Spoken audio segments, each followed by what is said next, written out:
Hey, welcome back. It's a Money Monday on Liquid Lunch. And that almost got out of hand, Frankie. Yeah. Well, Dan, we almost got him to break some news here. well I thought we almost had him. yeah, I don't understand your obsession with everybody's sexuality. I'm not obsessed with it. You know, you are. We've had heterosexuals, homosexuals, transsexuals. My house is open to everyone. I'm angered by politicians who are not honest with their constituency. Then don't run for office. Why do they owe it to you to be forthright about their sexuality? They don't. I don't live in Jersey, but I'm just saying I'd like to see politicians who are just being straight with people. We had one guest on one time, and then you started talking about Barack Obama being gay.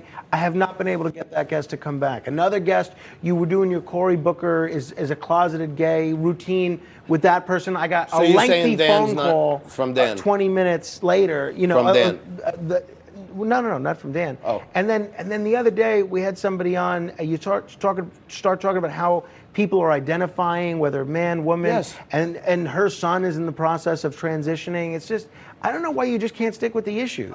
Okay, on national figures running for president, I feel like they should be honest about their sexuality, and it'd probably be better for them. What business is it of yours? It's not. Or I mean, I'm giving my opinion sometimes on here, and I think it would probably be helpful for people to know what they're voting for. Well, no, but they're voting for someone based on their policies, their track record.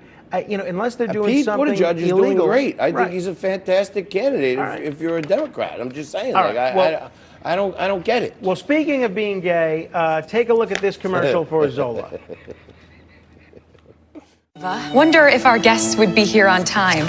If we had a custom wedding website. With our ceremony details on it. And I, Taylor, would pick Zola to have and to host our wedding website. Ours even matched our Zola invites. The whole thing was so freaking easy. Do you think Zola could have made planning your perfect wedding easier? We do. I do. We've helped 1 million couples plan their weddings with free websites.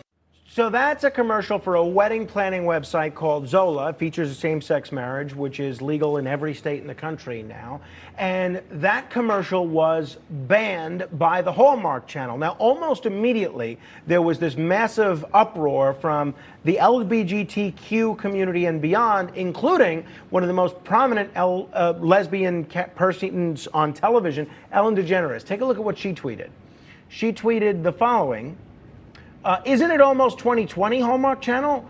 And that's the person, Bill Abbott, who's involved with Hallmark. What are you thinking? Please explain. We're all ears. Well, now, late yesterday, after this massive uproar, Hallmark has reversed itself, and not only will they accept the commercial, but they're issuing an apology to the LGBTQ community. Fair enough. At least Zola, the company, is putting their political activism out there in front of them, and the Hallmark Channel's doing what they should do. I don't think Ellen's wrong. Yeah, no. It's 2020. I mean, women kiss, men kiss. It happens. That's Men right. and women kiss. I mean, I don't know why that's offensive. Yeah, well, I don't think it was. And I actually don't know how many children are watching the Hallmark Channel. Yeah, well, what difference does it make, right?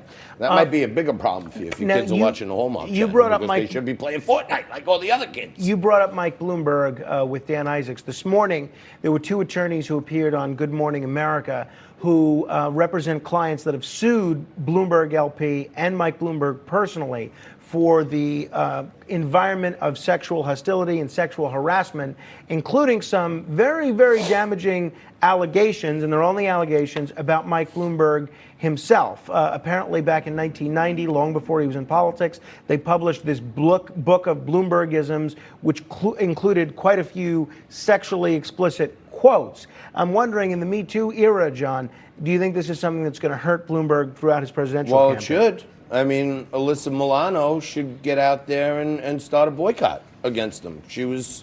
Wasn't she the one that was holding the sex strike, and wasn't she like a big Me Too advocate? Why isn't she going after Bloomberg? Right, well, that's a good question, but the sex strike happened to be regarding states that were banning abortion. Right. Bloomberg is very, very pro-choice. Okay, but I'm saying she was a women's rights activist. She was saying they have no right to tell women what to do with their bodies. She's all for women's rights. We have documentary evidence that I guess she was allegedly engaging in this stuff, right? That's what these folks are saying. All right, now Were those cases settled? Was anybody paid? Or? yes, that's my understanding, and they signed non-disclosure agreements. So now people are wondering, should Bloomberg, in the interest of people Open making, up the non-disclosures. Yeah, right, exactly. They want Trump's tax returns. Let's make sure that he wasn't allegedly doing anything else. All right. That's yes. not unreasonable. All right. Coming up next, today is a great day in New York if you're an illegal alien. We'll tell you why. And you're not going to believe what movie did very, very poorly at the box office this weekend and why some people are claiming that's the case.